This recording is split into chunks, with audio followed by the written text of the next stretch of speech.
Nothing here. Here as well. Man, I wish these weren't all empty.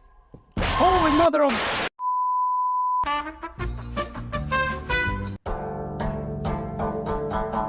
The original Why Today by Korean team Sonori made a lot of hidden gems lists when it came to name some of the best survival horror games that deserve more recognition. When it was originally released in 2001 on PC, it was actually one of the pioneers of the hide-and-seek first-person horror genre in which you had no way to defend yourself, even predating Amnesia.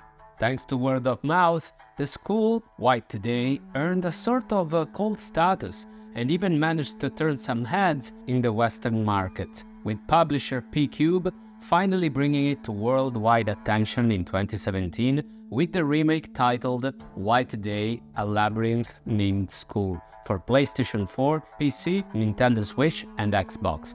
A PS5 version also got released in 2022.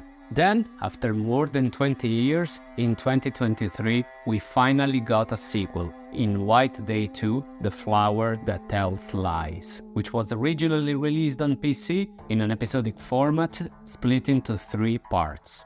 Fast forward to 2024 and we're finally getting a complete edition that groups together all episodes and DLCs in one neat package for PlayStation 5, Xbox and PC.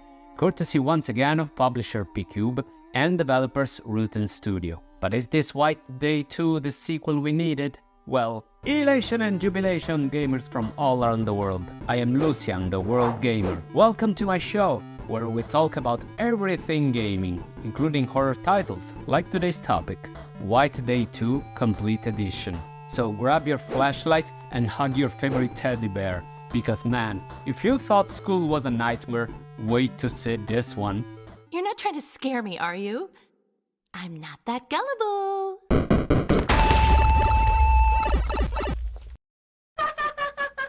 Can you imagine what it'd be like to meet a ghost?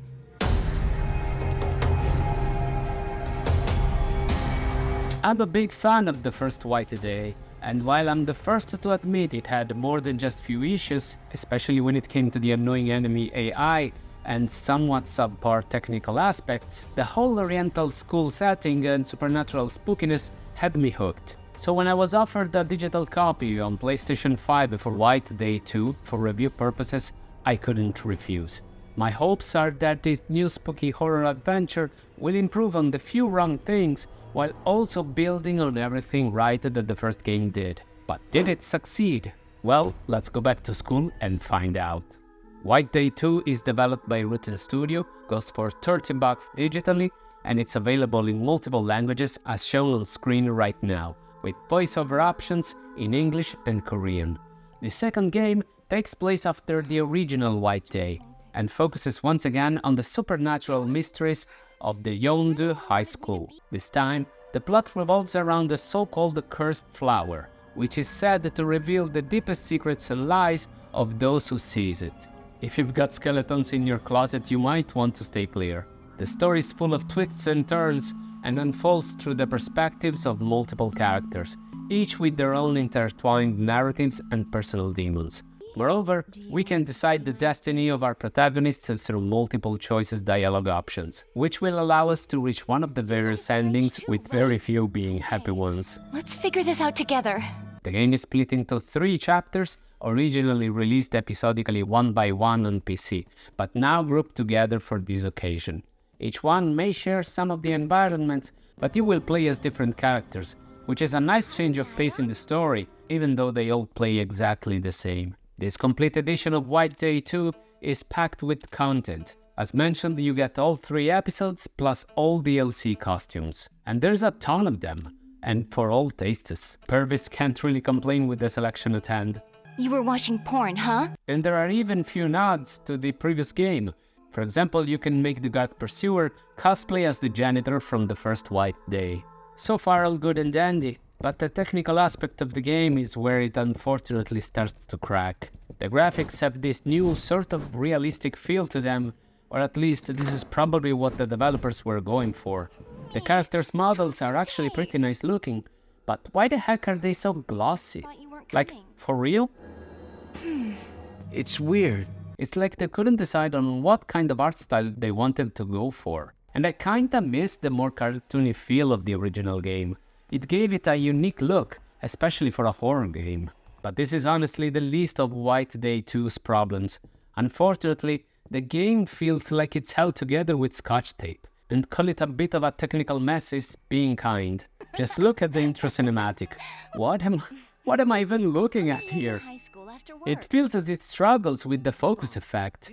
And yet it didn't really have that problem at night.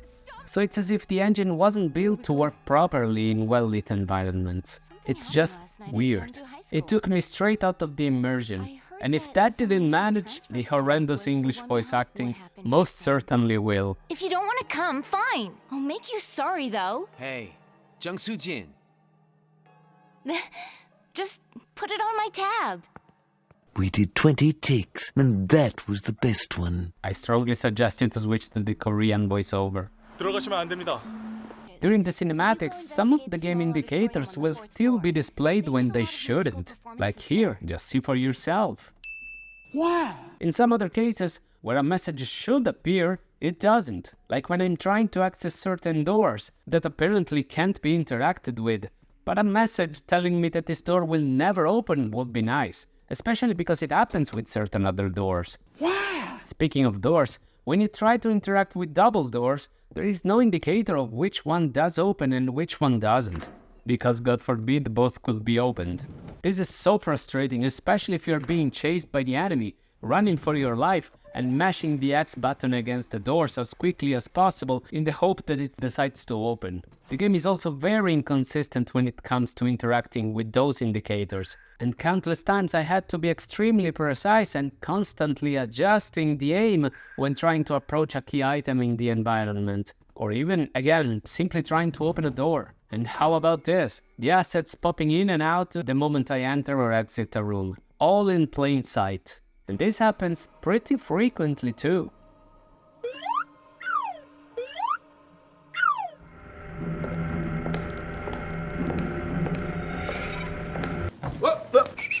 How annoying. I'm pretty sure I'm not supposed to be able to see these ghosts from the inside. That sucks. I also wish we could see through the windows, like a forest or a simple cityscape. It would go a long way to make it feel like a proper realized world. Compare this to the previous White Day. Look how moody and atmospheric is the landscape here, with the pouring rain and the looming darkness. Instead, in White Day 2, all windows have this simple, opaque look to them. I mean, the developers went through the trouble of creating the actual assets for the outside world, as seen in some of the cutscenes, so why not put something similar outside of the window for a better effect? Or maybe this would have affected the overall performance? Well, at least the frame rate is stable, but with this little going on the screen at once, and with environments this simple, I would be surprised if that wasn't the case. None of these issues are game-breaking, mind you, but all of them combined make for a very unpolished game that inevitably takes you out of the horror atmosphere, which otherwise is pretty strong. I mean, I'm sure this can be patched, and it probably will, but I still need to report this because that's how I had to play it. I hope that by the time you play this, it will be a much more polished version. The one I played was 3.3. I'm also not a big fan of being unable to see myself by looking down at where my feet are supposed to be. It's a baffling omission, especially if you consider that the first White Day allowed you to see your whole body when looking downwards. Instead, in White Day 2, it feels like I am the ghost. Or worse, just the floating camera that I actually am. The situation is even worsened by the complete lack of working mirrors, which in the first game allowed for reflections of yourself, further establishing your real presence in the game world. Even something of a simple, lowish, detailed model would have sufficed. Again, if the first game did it, there is no justification for why White Day 2 doesn't. See? You think it's strange too, right? But overall, I can forgive some technical drawbacks if the atmosphere manages to stay intact. Thankfully, the moment-to-moment gameplay and graphics allow for a pretty decent atmosphere in spite of its evident shortcomings. And that's because the environments are probably the best looking aspect of the game. The school is a moody and unsettling labyrinth, full of blind corners, perfect for the sudden appearance of an enemy. If anything, I think it's very interesting for fans of the first Why Today to compare the school between the more cartoony style of the previous game and the more realistic tone of this sequel. The whole setting, in a way, reminds me of Iru, a PS1 horror game exclusive to Japan that also takes place in a haunted school at night with possessed pursuers. That's a low-key hidden gem right there, which, by the way, had working mirrors. Just saying.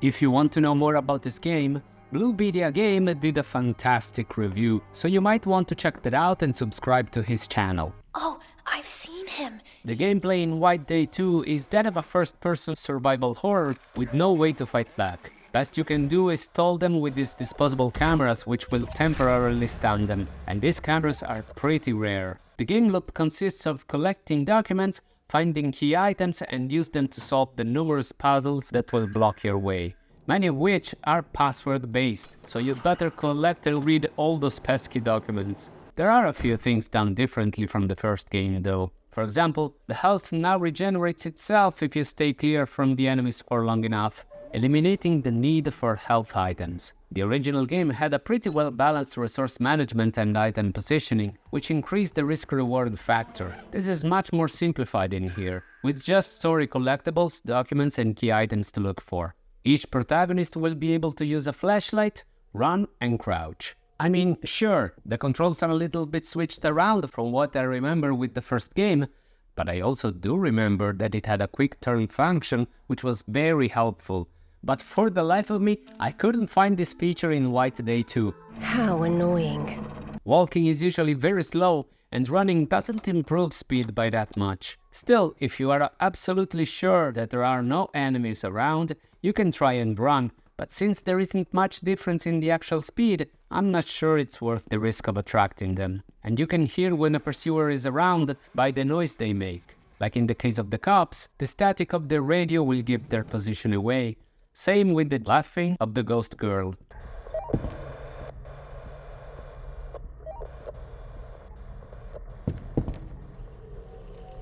But if they spot you, and they can do that from quite far, be prepared to run straight away, because these guys can be pretty relentless, like that annoying friend who knows no concepts such as personal boundaries. Yeah, we all know that person. At least if the pursuers catch you, it won't be insta-death. However, some of the chase sequences are also scripted, and these are one-hit kill. And it's in those situations that you will notice how easy it is to get stuck in the environment. How annoying. Enemies are way too fast, and you don't seem to run fast enough to lose them and be able to hide, because even if you try, they will probably see you hiding. I think it would have been better if you could run just ever so slightly faster. That will fix the problem. So far, the only way I managed to successfully leave them behind was to stun them through the use of the disposable cameras. The first White Day had this very useful eye icon that would appear whenever you were about to be spotted by the pursuer. Why is this not a thing in this sequel? Moreover, you can't seem to hide under desks or in furniture or stuff like that. I mean, why not? There's a ton of them in a school. A more competent hiding system would have gone a long way to improve on the experience. This has the side effect of inevitably raising the stakes and increasing the tension, especially when the radio static starts out of nowhere. With all the blind spots, it's very likely that you will find the pursuer right in your face at the next corner if you're reckless. Yeah, mental anxiety acquired for sure, man. But the truth is that you can pretty much break the game through an exploit, but be careful, because this can either go to your advantage or literally soft lock you. You see, in addition to autosaves, you can pretty much save anywhere in this game, and I mean at any point, even when spotted. If you save while being chased and reload the save file straight after, you will start again in the same place, but the game will also remove the pursuer from that area momentarily. But even this seems to be very inconsistent. In fact, it also happened that I mistakenly saved while I was stuck in a corner while being chased by the pursuer, and tried the exploit only for the game to be able to only load my most recent file with the enemy still there, ready to beat the crap out of me over and over, and also not allowing me to escape. And yeah, I could still stun them, but you can't push them around, even when they are stunned. So I was eternally stuck in this loop, soft locked for all eternity, forcing me to restart the whole episode. Why is this even possible? I guess that's what I get for trying to cheat my way out of a situation, but in all honesty, I had to test this exploit to see the true extent of the damage it can cause.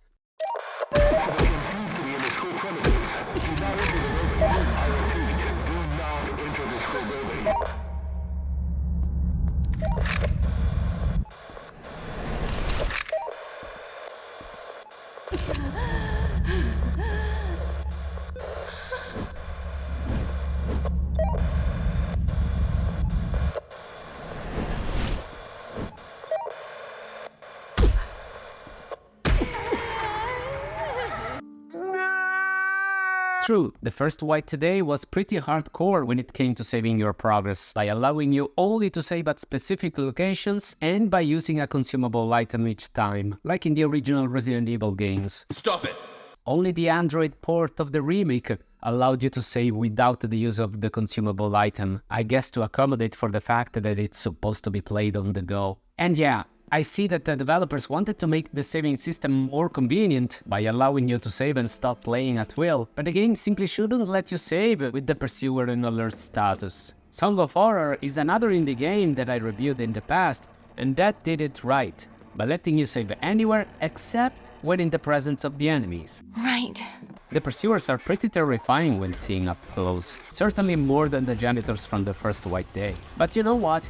Even though the janitors were admittedly a bit funny looking, they at least had a pretty decent build up to their first encounter. I mean, the first time you see one of them, you can see him beating a poor kid mercilessly. He's already laying on the ground, defenseless, and the guy is ruthless, merciless. He's already dead. I mean, that's brutal, and it immediately makes you perceive these people as a real threat. And I am sorry to say that there was no real build-up to the first encounter with the cop. Look, this is just a build-up. Just a few seconds scene, like I don't feel my life is at stake here. What a missed opportunity there. Especially because, again, this guy is scary looking, and so are the other enemies like the ghosts. Well, unless you're looking from way too up close. I mean, what am I even looking at? I also wish that the map was a bit more helpful. It has no marks to show where you've been, what doors are locked, and which ones have yet to be. I mean, it's a miracle the developers put the names of the most important rooms. In this regard, the first Silent Hill games still had the best map system ever to this day. Not too revealing like today's Resident Evil games, but still very helpful. I mean, even the original White Day had the courtesy of highlighting which rooms you didn't explore yet. It would have been very appreciated, since this is really a labyrinth named school. Once again, though, I need to reiterate that in spite of all these flaws, the atmosphere that permeates the moment-to-moment gameplay is strong. And if you can come to terms with all the admittedly numerous imperfections, you will get spooked. Also thanks in no small part to the sound design. We've already established that the English voice acting is very, very bad. But I've built years upon years of experience in cheesy voice acting in horror video games, so that doesn't really bother me. That's disgusting. And the much better Korean voiceover is still there as an option. 만나지 말자. But really, the overall sound experience is carried by those sound cues that play whenever things are too quiet. Some jump scares are still cheap, especially with the loud noise accompanying them, but some others are not, and those are the most effective. Sound effects also play an essential role in letting you know when a pursuer is approaching, and in this regard, they work well. Really? Too bad that in some occasions, like during some specific cutscenes, the audio will play out of sync.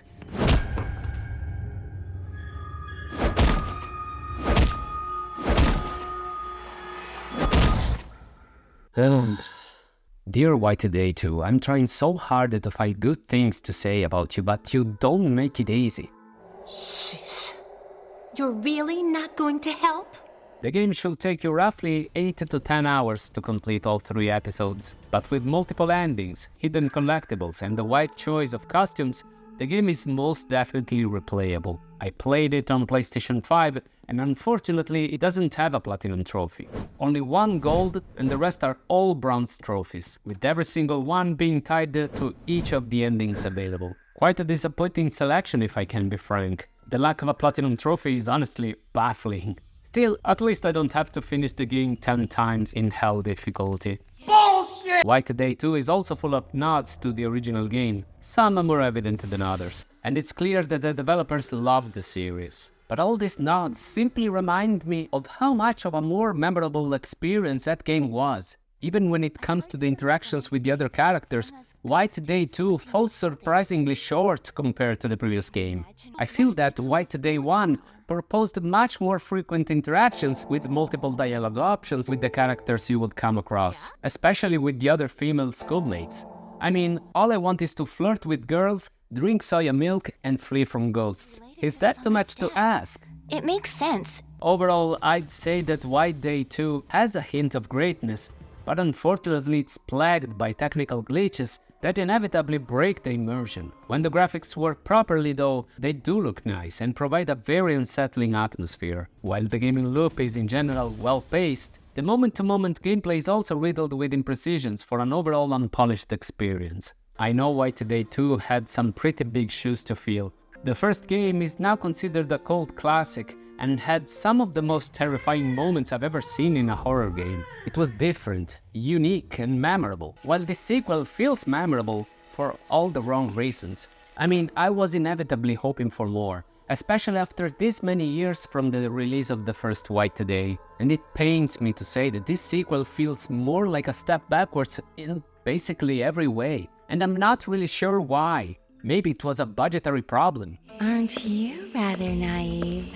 At the current state though, White Day 2 is just for fans of the first game who want to know more about the interesting lore surrounding the school, or maybe also fans of first-person horror games in general who absolutely need to play everything in the genre. If the developers manage to fix every mechanical issue and graphical glitch that hindered the experience to bring it at least on par with the original White Day from 2017, I can see this becoming sort of a horror hidden gem in the future. With the right expectations, there is definitely some good to be found here for horror fanatics, especially for those seeking the thrills and chills that only a haunted school can provide.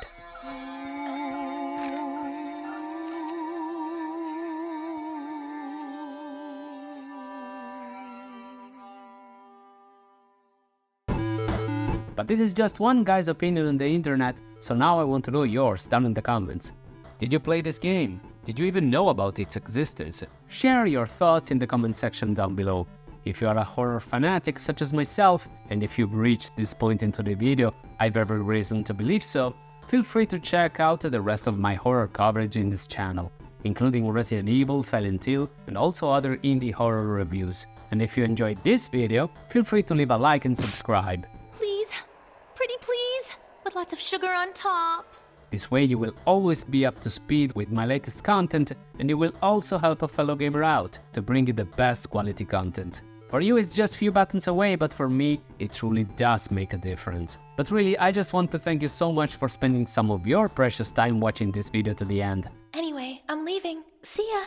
I will be seeing you in my next one, but until then, stay safe, play safe, world gamers.